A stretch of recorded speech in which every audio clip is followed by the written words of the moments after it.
So welcome everybody. My name is Steven. And I'm Beth. And we're happy to kick off this next season of bringing a little bit of context to the wine bottles that people are drinking. So everywhere in here is PTOS and friends, and we're so very happy to be here with you tonight and get to share some of our wine knowledge with you and share this bottle together. One of the things I wanted to start this series off is 4 events that we have, 1 of 4. And I hope everybody who ordered the package got it successfully and was as excited as we were. I wanted to start out by acknowledging how difficult it is to get the same bottle of wine to people across the country so that we can actually do this, so we can actually share the same wine at the same time. And one of the things that I don't know if you noticed on the box that you got, the WineAccess box, but they have a slogan here, and it says, "The barrier to the world's best wine isn't price, it's access." And, you know, when I first heard that, I thought that meant that they were getting us bottles that other people just couldn't get, that they went to the source and that they found the niche producer and they were bringing that to our doorstep. But I think it has a double meaning, and the other meaning is that they're able to get these bottles across the country. And one of the things that Steven has learned time and time again in his great efforts to put this package together is that not everyone can make that happen. And that's because of the intricate liquor laws in the United States post the Prohibition era, which we're going to talk about Prohibition a little bit later on as it relates to Napa Valley, California. So I just want to thank Steven for all the work he did, because he went to many, many people trying to make this happen, and we ended up selling with WineAccess, which we're very happy with. But it's not an easy thing for us to get to share a glass together virtually, and I think it's really, really cool. So thank you, Steven. Thank you for that. Yeah, I really appreciate that. And a special shout out to WineAccess. You know, I messaged them on New Year's Eve, and within a month we had the wines selected, reserved, which is huge. And they know what we do. They've seen these events, and they know how important it is that everybody is sharing the same wine. There's something special about that. Yeah. Like, we're drinking the same thing. Right. And for those of you who are drinking a cab that's not, we're still glad you're here. Yes, and it's still course. special.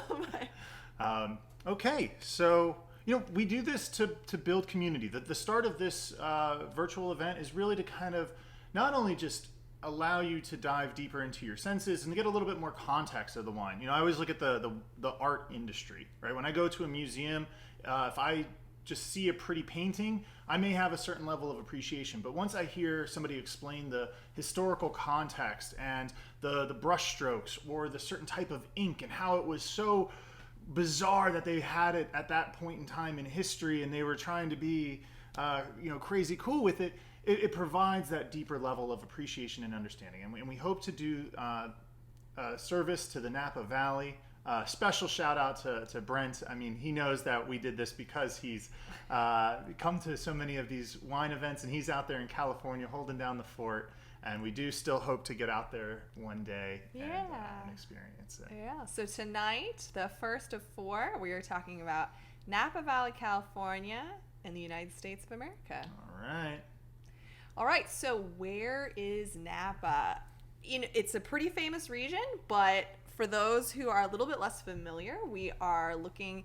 If you fly into SFO, it'd be about an hour and a half drive north. It's a valley. It's kind of a banana shape, situated just above the San Pablo Bay. There are 2 mountain ranges, the Mayacamas and the Vaca Mountains, and the Napa Valley is nestled right there. At the top of the valley, we have Mount St. Helena, and at the bottom again is the San Pablo Bay, which is part of the San Francisco Bay. So there's 4 hamlets, little towns: Napa, Yountville, St. Helena, and Calistoga. And that is where we are. So here we can see a little bit more of the mountain ranges depicted. So again, on the western side, the Mayacamas, and on the eastern side, the Vaca Mountains.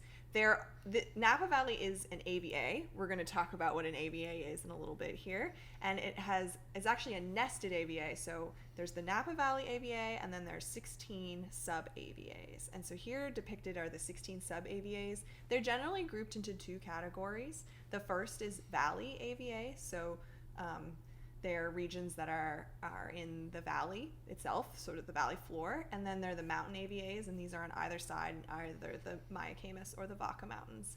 And they have different attributes, which we're going to talk about too. And that's where Napa Valley is. You know, I really have to give a shout out to just the wine industry, because when I was in grade school, I never cared about geography so much. And I haven't learned more in my life than through wine. And so we always love to do this, not only to plot out our next vacation point, but also just to give us a little bit of context of where we are in the world. Yeah. Oh, another thing I'd like to mention is this isn't a very big slice of the earth. We're talking about 30 miles north to south and 1 to 5 miles east to west. So it's a little slice of heaven. Yeah. And you know, Beth said about SFO is how you can, you know, get there, and it's about an hour drive. You know, Napa, from what I've heard, I've never actually been there, is like adult Disney World. And I think some people fly in with private jets to municipal airports or just helipad in.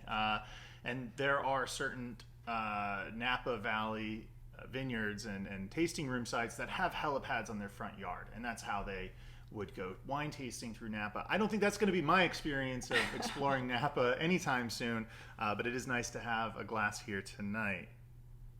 Yeah. All right. So next, all right, we're going to hand it off to Stephen. He's going to tell us a little bit about the history of Napa Valley. So, you know, some of the really early aged reasons for, you know, the growth, we're going all the way back to 1868 when it comes to OakVille, which is the bottle that we're focusing on tonight. At that point in time, okay, a little bit of context. In 1850, the population of this region was 92,000 people. 10 years later, it's 380,000.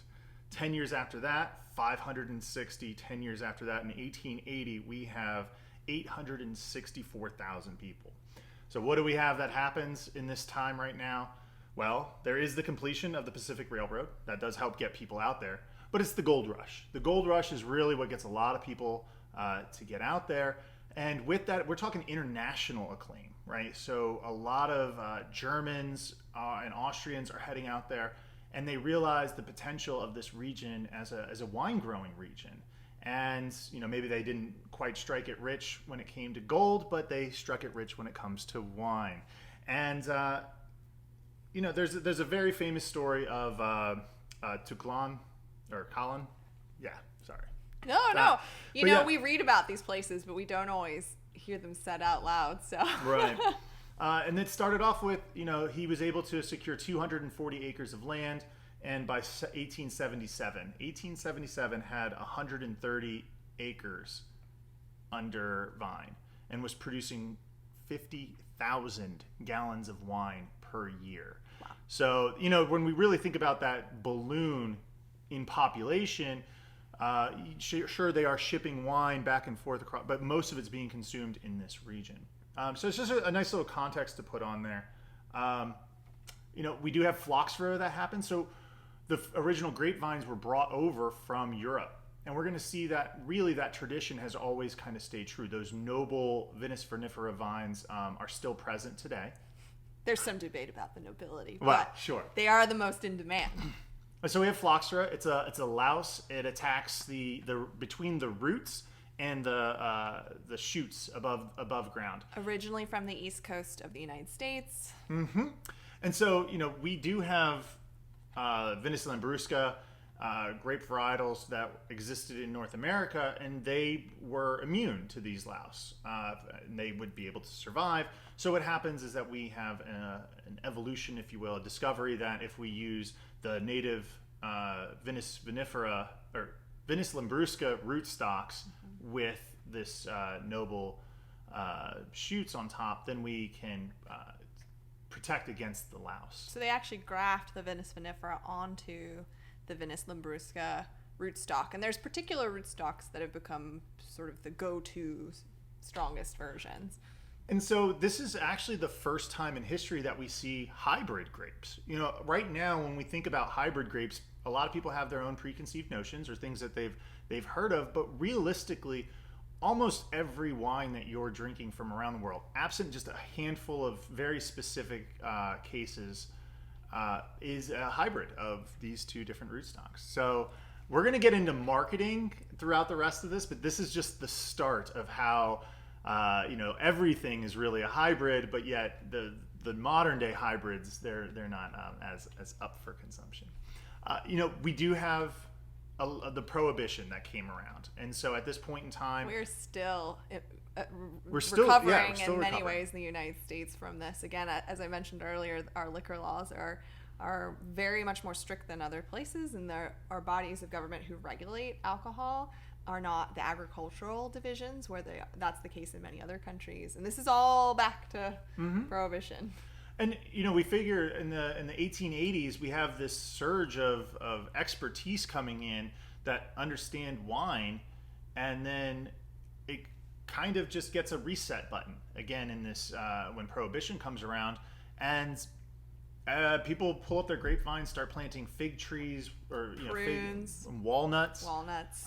The grapes that are there are used for sacramental wine. A few vineyards survived selling sacramental wine. And then there's also the modern day, people who sold grapes for the purpose of eating, but it came with instructions on how you make it into wine, and they would ship it on the railway going east. People would sneak things out in coffins. There are elaborate ways to get around the rules. But that's no way to grow, right? And become a world well-known wine. Yeah. Right. I did think that it was interesting, and this leads into our next conversation about marketing. In 1944, the Napa Valley Vintners Association is formed.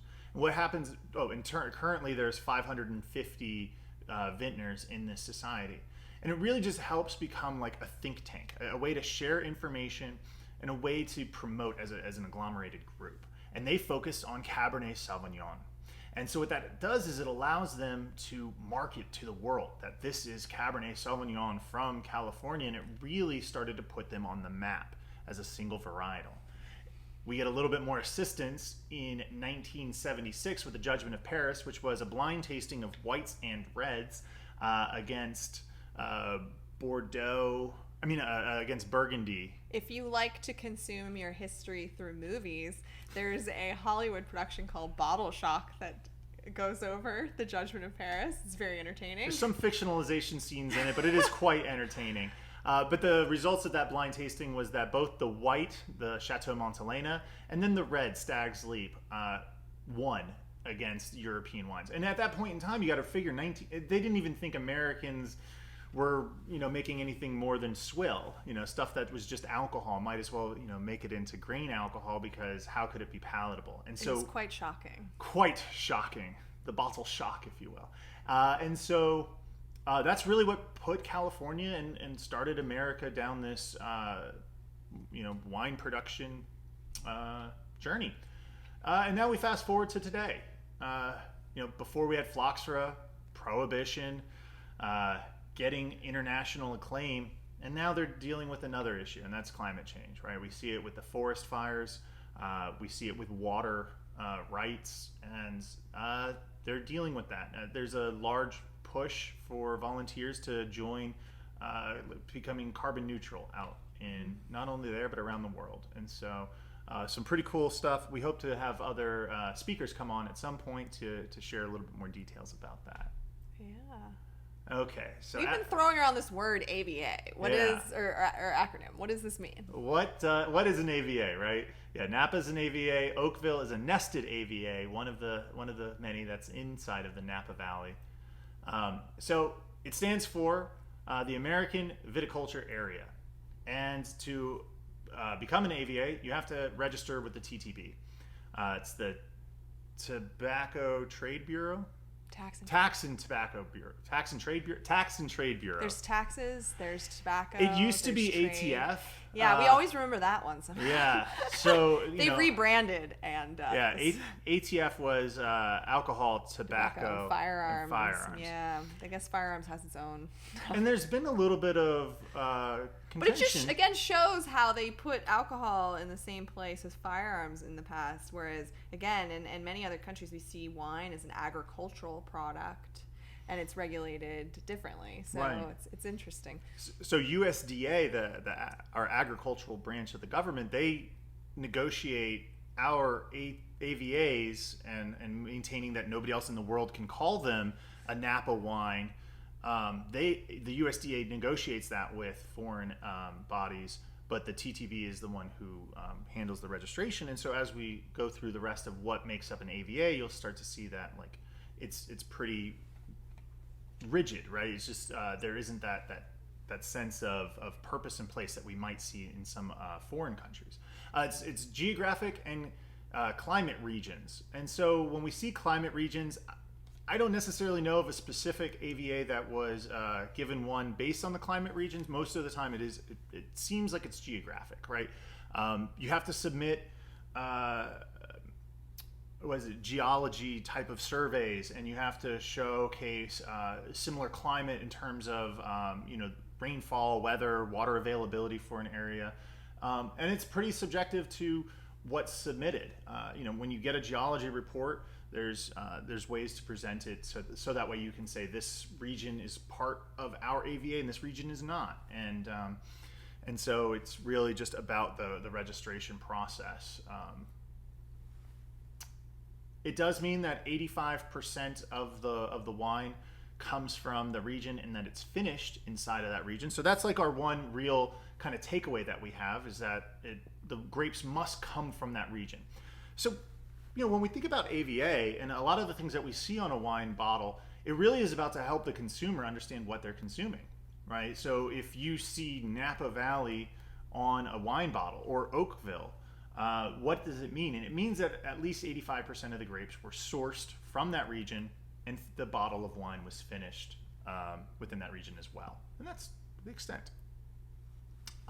They do get the term estate bottled. So if all of the wine, 100% of the grapes, are grown inside of the AVA and bottled at the estate, they can put estate bottled on there. Otherwise, you are barred from putting that on your label. So you won't see just California red wine estate bottled, because California red wine is not an AVA, and so therefore they wouldn't have the ability to say estate bottled.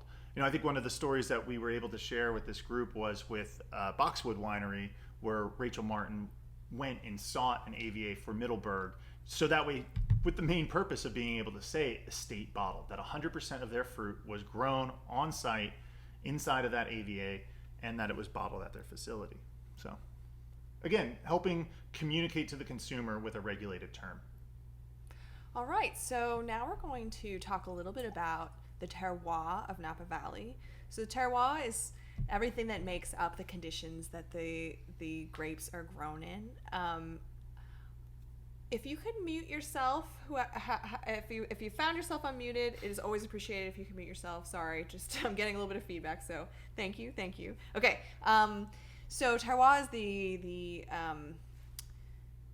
everything that goes into making the wine, the place, the feeling. It's all kinds of things. It's the climate, it's the geography, it's the soil. So in Napa Valley, we have a Mediterranean climate. There's 3 major climates that you're going to see wine regions placed into. Those are Mediterranean, continental, and maritime.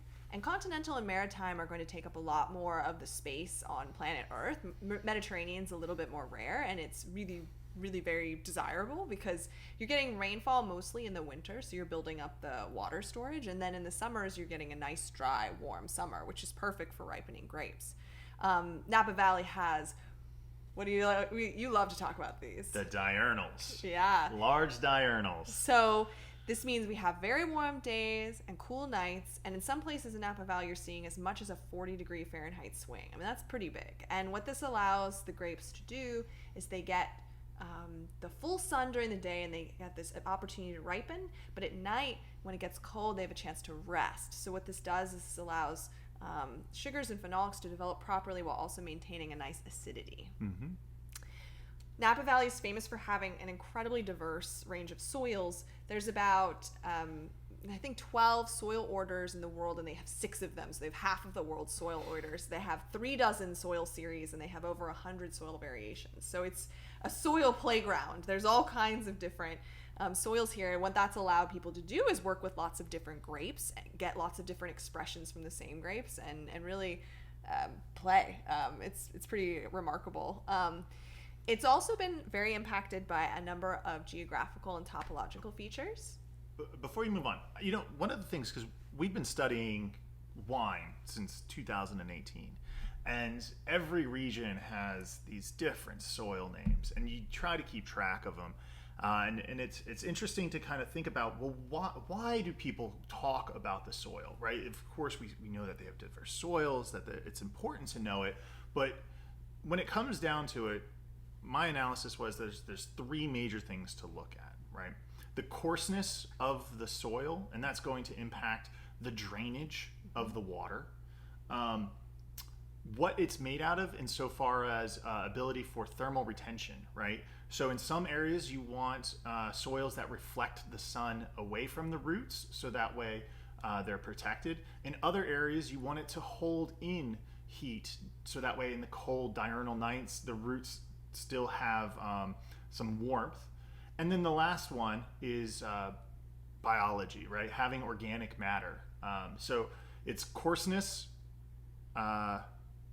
thermal management, and then organic material. And all of these allow the vintners to optimize, basically. Yeah. All right. How do I go to the next slide? Yeah. It's not doing it. All right. There we go. Okay, so some of the geographical topological features that impact the terroir in Napa Valley. The first is the San Pablo Bay. So this is in the southern part of the valley. It provides cool air and humidity, an evening and early morning fog. So the fog can have a big impact on keeping the southern part of the valley cooler, keeping the sun off the grapes for the early part of the morning. The regions that are closest to the bay tend to be great climates for cooler climate grapes, so Pinot Noir and Chardonnay. And places like Los Carneros make sparkling wines, which those are good to look out for. The valley floor is the next region I'm going to talk about. This is as depicted here, the area between the 2 mountain ranges. Here we're going to see, as we move from south to north, less fog and more sunshine as we get further away from the bay. The western side is going to have the cooler morning sun, whereas the eastern side is going to have the hotter afternoon sun. And this allows people to plant differently or get different expressions of the grapes based on how much sun and heat they're getting. On the mountains, they have a couple of different impacts. The Miacamas protect from the cold of the Pacific Ocean on the west, and they again receive the morning sun. The Vaca protect from the warm Central Valley on the east, and they receive the afternoon sun. And some of the vines are going to be planted sort of in the foothills, whereas others are going to be planted at higher elevations. And if you get to a high enough elevation, you can actually avoid the fogs, and that's going to mean that the grapes are getting more sun. But also as you go higher in elevation, you're getting cooler nights and that big diurnal, which can be advantageous for creating structure. Ooh, that's a great comment there about the sun. So, when we look at the grape varietals, and we'll get into those in a little bit here, but the sun exposure of the Napa Valley compared to other areas that grow cabs and merlots is so much more intense. It's just a little bit lower on those on that latitude lines than our European counterparts. So that has a big impact in the ripeness and the expression of what the great end result product is. Got a lot of bold fruit, which you might be tasting right now. Yes.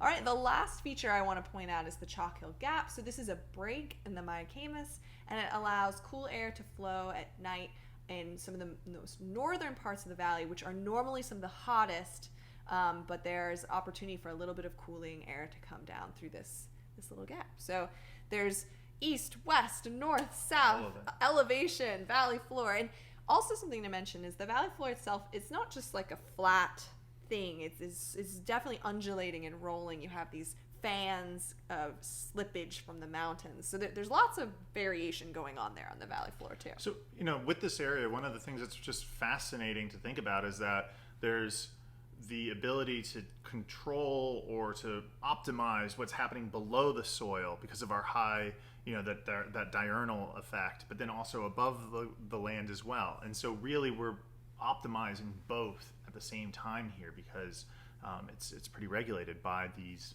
features that Beth just went over. Yeah. All right. More specifically, tonight we are drinking from the OakVille AVA. This is a valley floor region, and it gained AVA status in 1993.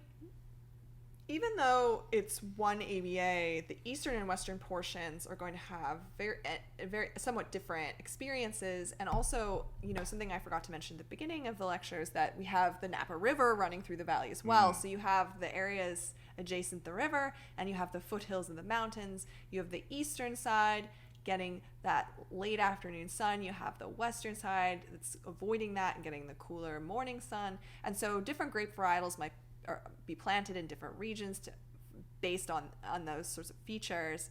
And this region, like all the regions, is going to have a variety of soils, but mainly we're looking at alluvian loam in that sort of watershed around the river, and more volcanic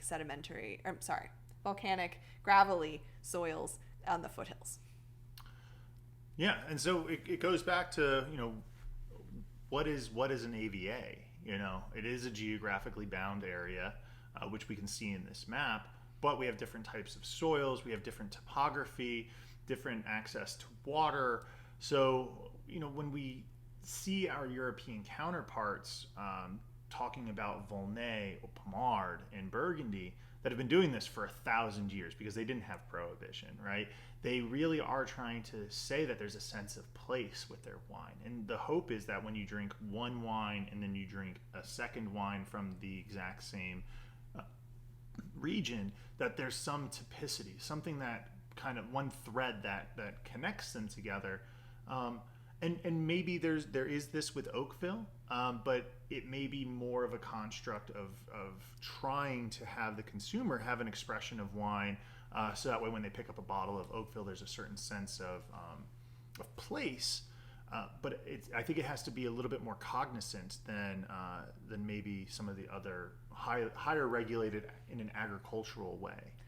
In Europe, the appellations can have very, very strict regulations regarding everything from the yield of the grapevines to the winemaking process, the alcohol level, what steps the winemaker can take.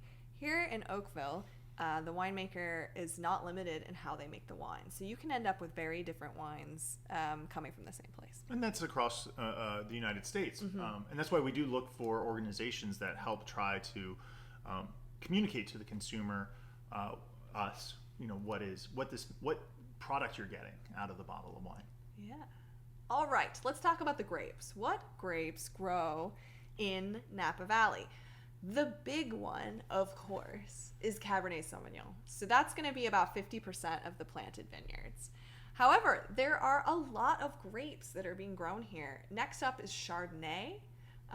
Red blend is indicated here as a proportion of the wines that are being created. Red blends are often Bordeaux inspired, and they're going to be made up of some of the other red grapes listed here. Merlot is your second big red grape. We also have Sauvignon Blanc, Pinot Noir, Zinfandel, and Cabernet Franc. These are some of the heavy hitters here in Napa Valley.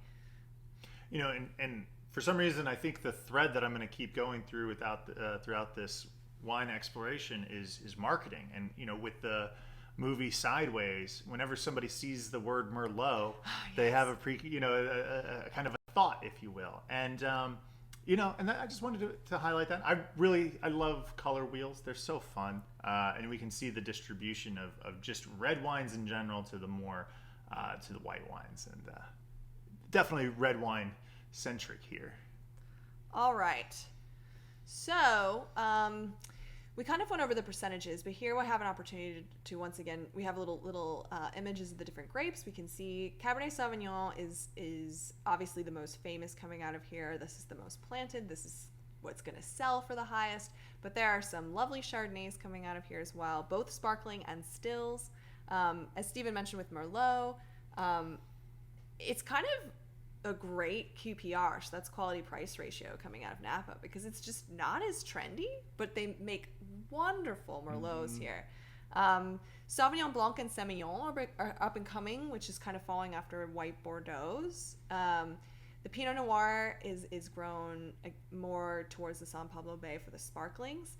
Zinfandel is something we don't have a lot of time to talk about, but I would like to mention that some of the oldest vines in California are Zinfandel vines, and there are some really, really cool wines made out of Zinfandel coming out of here. It's not all white Zinfandel. That's a misconception. And Cabernet Franc, coming up here last, is actually going to be a big player in the wine that we're drinking tonight. Well, since you mentioned that Zinfandel has some of the oldest vines in that region, I think we have to rewind back to our history lesson that we had, because I did kind of just skip over it before. There was a second wave of phylloxera, not for all of the vines, but there was this idea that AXR1 was a rootstock that would be phylloxera resistant. It was published by a well-respected viticulture college, university in the area, in the 50s, 60s timeframe. And so people started planting their Pinot Noir and Cabernet Sauvignon on this rootstock. It was not resistant to phylloxera, and then it wiped out that whole crop. Zinfandel at this time was not a very high cash crop, so people didn't replant on this. They still used St. George as the rootstock, and they're still around today because of it, right? Because they didn't pull up and replant on this, do the grafting on this AXR1. So another little history lesson for you. Yeah. All right. Pretty picture. We're talking about grapes. It's always good to see them out in their natural habitat. Yeah. All right. Last sort of grape varietal information that we're sharing. This graph we thought was kind of helpful because it depicts sort of the different regions based on temperature and what grapes you might desire to grow there. So, for instance, you can see the Napa Valley is hanging out here in the land of Cabernet Sauvignon, Syrah, Merlot. Los Carneros, again, being closer to San Pablo Bay, a little bit cooler, so we're bringing in that Chardonnay. And you can just see how some of the cooler climate grapes like Riesling and Pinot Gris are just not gonna do so great here. Like, it's you gotta pick the battles that you can win. And so I think people are gonna try a lot of different grapes in this region, but these are the well-known candidates for this type of climate. Yep. All right. So there are a variety of styles of wine you're going to find coming out of Napa Valley. Right now we're drinking the Cabernet Sauvignon, rich, complex, high tannins. But as we mentioned earlier, there's some really interesting Zinfandel coming out. They're often very mineral and smoky. The other big thing you're going to see are red blends. These are Bordeaux-inspired blends, which means they're going to be Cabernet Sauvignon with other red varietals commonly found in Bordeaux, Merlot, Cabernet Franc, Petit Verdot. It's become popular in Napa to, in the way of France, to call your red blend by your name. So an estate will just say that they are estate wine, and it is meant for you to understand that is a red blend. They're also really lovely, rich, buttery, oaky Chardonnays. They're not necessarily having the best reputation right now, but they can be really lovely, and especially I enjoy well-oaked Chardonnay with the right food. It can just be wonderful. The different parts, this is kind of a review of the terroir. The different parts of the valley are going to result in different styles of wine. So the valley floor regions typically are going to be a little bit more lush and refined.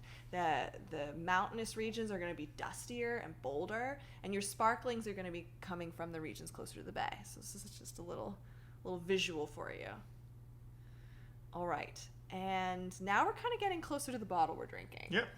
So, well, Just a fun fact, we are drinking an NDA bottle. We're going to get into that in a little bit. But, through this exploration that we've kind of done where we set the framework for the land, the soil, the temperature, a lot of people find it kind of fun with these bottles where you don't know specifically where in Oakville it was or who made it, right? Because that's under lock and key. And so we can kind of start to guess a little bit, right? Like in that last slide that we had, which part of the valley do we think that it comes from, right? Do you think it's more, valley? Do you think even in Oakville we mentioned there's going to be more valley floor and there's going to be like hillsides? Do you think it's more hillside? Do you think it's more valley floor? Is it a blend of both? When I first took a sip of this, my first thought was dusty and bold. So, I would think that it is coming from more of the mountain than the valley floor, but I could be completely wrong, but that's the fun of it. Yeah. So this bottle that we're drinking this evening is from the 2020 vintage, which was a challenging vintage. They did have a warm, dry winter, a summer of warm days and cool nights, which is not bad, but they had extensive COVID safety protocols, which made it difficult to work the land, and 2 wildfires, which had a big impact. First was the LNU complex fire starting on August 17th, and the second one, the glass fire, starting on September 27th. So the red wine harvest ended up being much smaller than usual, but that which was released has been still very desirable. Just because it's a smaller release does not in any way mean that the bottles that are being made are lacking.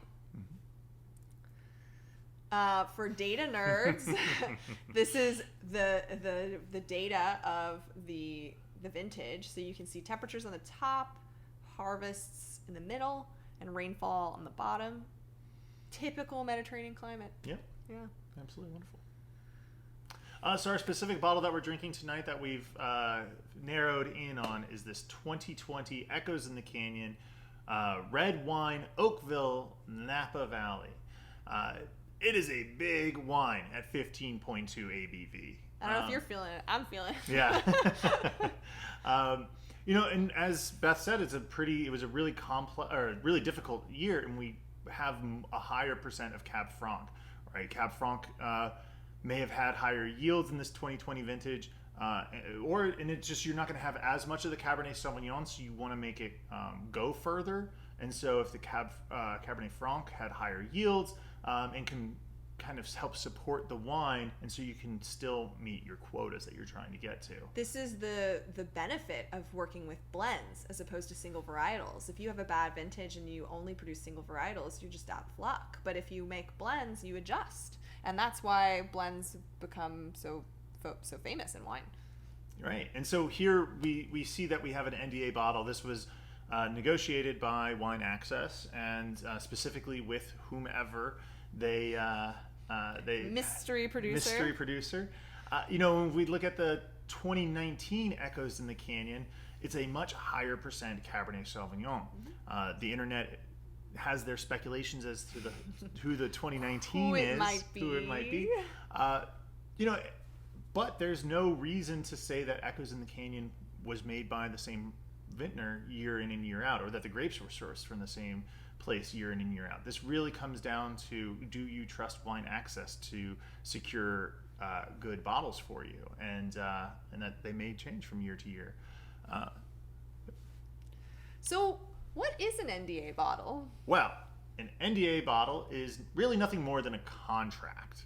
It's a contract between the grape grower, the producer, and the person who's selling it, right? We interacted with WineAccess, and so really they're using their branding, their trademark, to give us as the consumers the confidence that it's going to be a fine bottle for the price that they say that it is.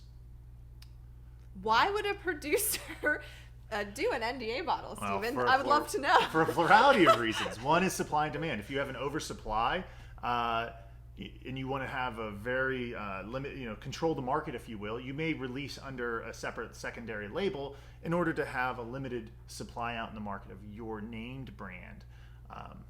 Another reason would be brand protection. In these off years, they may take the best crops, the best that they have, and they may only have Cabernet Sauvignon, but they want to still be able to float those difficult years. Oh yeah, launch that. Yeah, so we're going to have a century exploration for those that are drinking wine with us. While you're listening, go ahead and fill this guy out. Yeah, it's a pretty extensive 12 questionnaire about the wine that you're experiencing. But this is what everybody in the audience is doing right now is they're filling out based on the WSET2. That's where we kind of emulated that from on how to go through your tasting. Yeah, so that's the Wine and Spirits Education Trust, and they help sort of structure how you might evaluate your sensory experience. That's right. Okay, so brand protection. Outside of that, it may be a new producer or a private production. And so when we consider this, they might not have everything on board in terms of TTB regulations and everything else. So it's just easier to go to a tried and true, somebody that already has a label and to produce for them. It may also be a independent winemaker that wants to try their hand with specific fruit and see how their private label production sells. It could also just be second press. So, again, going back to that, premium juice is going into our bottles of wine that are seeking these really high values.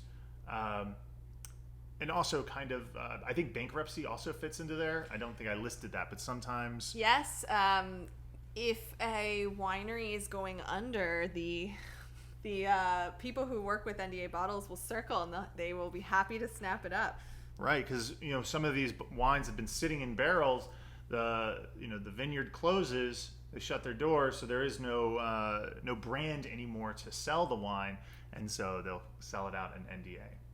So when you're sitting there thinking about this, and I know that we distracted you by giving you your sensory exploration quiz, but think to yourself: have you had an example of contract wine? Have you consumed something else other than this NDA bottle here? Give you a second to think about that before we reveal that most likely, I imagine many people have. Again, contract wine is a myriad of different scopes, right? So the NDA is that you don't disclose who it came from or certain information about it. And we see this a lot with Trader Joe's, Cabernet Sauvignon, the Oakville. Kirkland Sleeper is another online sales label that they, again, find good deals for juice and put it in bottle and sell it under their Sleeper label. There's also organizations like Michael Schaap's here in Virginia and the Commonwealth Crush Company that allow people to provide their grapes and to make it in their facilities. And again, that's in part a contract because they're using the space, they're using the utilities, and sometimes they're using some of the resources that exist in terms of having people that do on-site testing of the wine and that type of stuff. So you really kind of contract how engaged the winemakers are. Yeah, people go crazy over some of these bottles because they know they're getting a great deal. Typically, so with Sleeper, that's coming from first or last bottle wine, Kirkland's, Costco, Trader Joe's. They really get you excited because they'll tell you, we got someone really good, but we can't tell you who it is. But they are so good, but we can never tell you. We have to die before we tell you. So you get excited, and so the Trader Joe's Diamond Reserve, for instance, will sell out like that. People will go and they will buy the entire stock because even if they don't know who it is, they know it is a top tier producer. Also, I've heard that there are groups of people that when there is a drop of like the Diamond Reserve, there'll be a small group that go to Trader Joe's as soon as the doors open, like it's Black Friday, and they run in, they grab a bottle, go out to the parking lot, crack it open, taste it, and then if they love it, they go in and buy the store out, the group, Yeah. So there's still a Kirkland Chateauneuf de Pape that Steven regrets not doing this with because it sold out in a flash. The 2015 Kirkland Chateauneuf de Pape was an absolute stellar bottle, and I do not have enough of it. All right, moving on. Well, that's it. So we know we launched the sensory exploration just a moment ago, so we'll give you a few more seconds to fill that out before we end that poll. We do have a conclusion quiz, which we can always offer up. Of course, yeah. But we'd just like to say thank you for joining us this evening. It's been so great to get back in the saddle.